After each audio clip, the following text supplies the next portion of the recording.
السلام علیکم ورحمۃ اللہ وبرکاتہ۔ حاسدین جو ہوتے ہیں، جو آپ سے جلتے ہیں، حسد کرتے ہیں، وہ عام طور سے سب سے زیادہ آپ کے رشتہ دار ہی ہوتے ہیں۔ آپ کے گھر والے بھی ہو سکتے ہیں، آپ کے قریب ترین دوست بھی ہوتے ہیں، جنہیں سب سے زیادہ آپ قریبی سمجھتے ہیں۔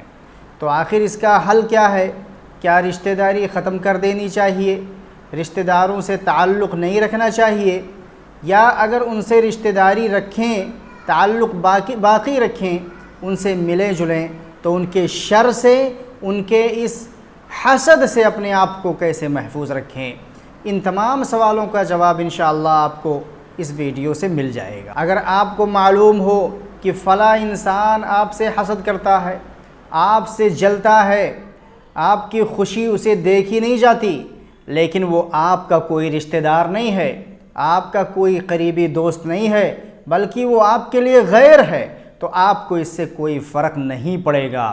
آپ اس سے آسانی کے ساتھ بچ سکتے ہیں، اس کا حسد آپ کو نقصان نہیں پہنچا سکتا، کیونکہ آپ اس سے تعلق نہیں رکھیں گے، اس سے ملیں گے نہیں، اسے انوائٹ نہیں کریں گے، اس کے گھر نہیں جائیں گے، بالکل قطعی تعلق کر دیں گے اس سے۔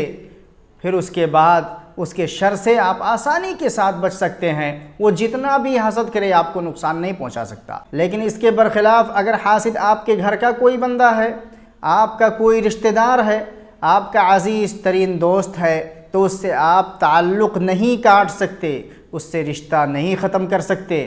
ایسا کرنا غلط ہے۔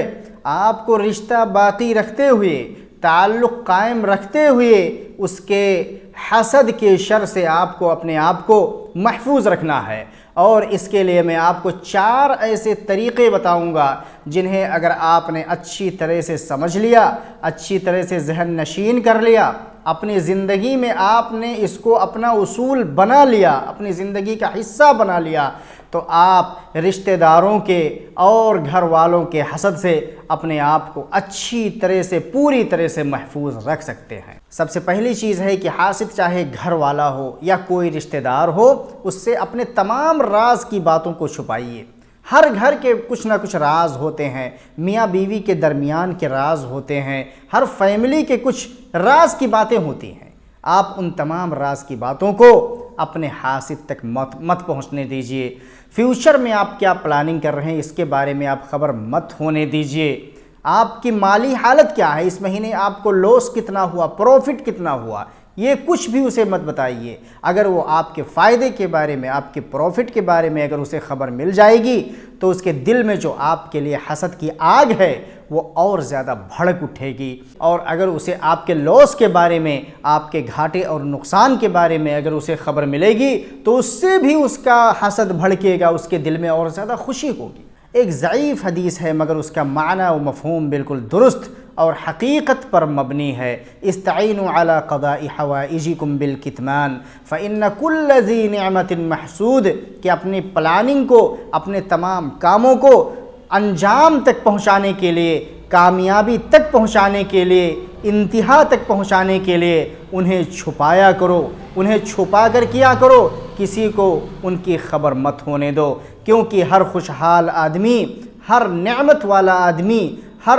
پرسکون زندگی گزارنے والا آدمی حسد کیا جاتا ہے۔ اس کی زندگی میں حاسد ضرور ہوتے ہیں، اور وہ حاسد عام طور پر آپ کے رشتہ دار اور قریبی ہی ہوتے ہیں۔ اور دوسری چیز جس پر آپ کو عمل کرنا ہے وہ ہے معوذتین اور سورۃ الاخلاص کی پابندی آپ کو کرنی ہے۔ ہر نماز کے بعد آپ کو معوذتین یعنی سورۃ الفلق، قل اعوذ برب الفلق، اور قل اعوذ برب الناس، اور سورۃ الاخلاص قل هو اللہ احد اللہ الصمد، یہ تینوں صورتیں آپ کو ہر نماز کے بعد آپ کو پڑھنی ہے۔ خصوصاً فجر اور مغرب کے بعد آپ کو 3 بار ان صورتوں کو ضرور پڑھنا ہے، ان پر آپ کو پابندی کرنا ہے۔ اللہ تعالیٰ تمام حاسدوں سے آپ کو محفوظ رکھے گا۔ اور تیسری چیز یہ ہے کہ حاسد کے ساتھ آپ کو نرمی کا معاملہ کرنا ہے، اس کے ساتھ سختی نہیں کرنا ہے، اس کے ساتھ دشمنی پر نہیں اتر آنا ہے۔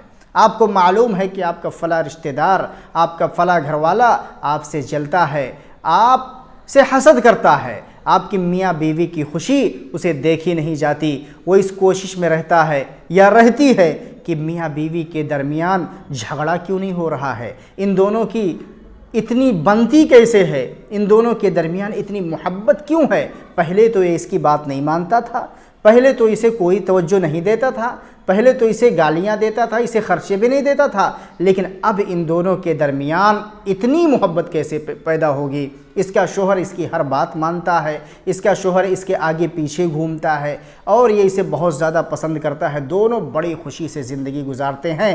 گھر والے حاسد کو یہ چیز دیکھی نہیں جاتی ہے۔ اس کے ساتھ اگر آپ کو معلوم ہے کہ اس کے اندر حسد کی آگ آپ دونوں کے لیے ہے، میاں بیوی کے لیے ہے، آپ کے لیے ہے، تو اس کے ساتھ بھی آپ نرمی کا معاملہ کریں۔ اسے بھی کبھی اگر اس سامنا پڑے آپ کے پاس وہ آئے، اسے بھی چائے پانی پوچھ لیا کریں، اس کے ساتھ دشمنی پر مت اتر آئیں، کیونکہ یہ چیز بھی اسے اور زیادہ حسد پر ابھارے گی۔ اور اگر آپ اسے نرمی کریں گے تو جتنا حسد اس کے دل میں ہے اسی پر وہ باقی رہے گا اور زیادہ آپ کو تکلیف پہنچانے کی کوشش نہیں کرے گا۔ اور چوتھی چیز ہے کہ آپ اپنے حاسد کو پہچانیے کہ آپ سے حسد کون کر رہا ہے، یقینی طور پر پہچان لیجئے۔ شک شبہ کی بنیاد پر، وہم کی بنیاد پر آپ کسی کو حاسد مت سمجھیے۔ یہ مت سمجھیے کہ آپ سے حسد کر رہا ہے، آپ سے جل رہا ہے، اس کے سینے میں آپ کے لیے حسد کی آگ ہے۔ جب تک آپ یقینی طور پر اسے پہچان نہ لیجئے تب تک اس کے لیے اپنے دل میں غلط فہمی مت پالیے۔ حاسد چاہے گھر والا ہو یا رشتہ دار ہو، اسے پہچاننا کیسے ہے، اس کی علامتیں کیا ہیں، اس کی نشانیاں کیا ہیں، اس کے لیے میں نے ویڈیو الگ سے بنا رکھی ہے، آپ اسے دیکھ سکتے ہیں۔ اور جب آپ یقینی طور پر حاسد کو پہچان لیں تو اس کے درمیان اور اپنے درمیان ان تمام چیزوں کو جو میں نے ابھی بتائی ہیں، ان چاروں چیزوں کی ایک دیوار کھڑی کر دیں۔ ان پر عمل کر کے انشاءاللہ اس کے تمام نقصانات اور اس کے تمام حسد کے اثرات آپ تک پہنچ نہیں سکیں گے، آپ کو نقصان نہیں پہنچائیں گے انشاءاللہ تعالی۔ اللہ رب العالمین آپ کو تمام قسم کے شر سے محفوظ رکھے۔ والسلام علیکم ورحمۃ اللہ وبرکاتہ۔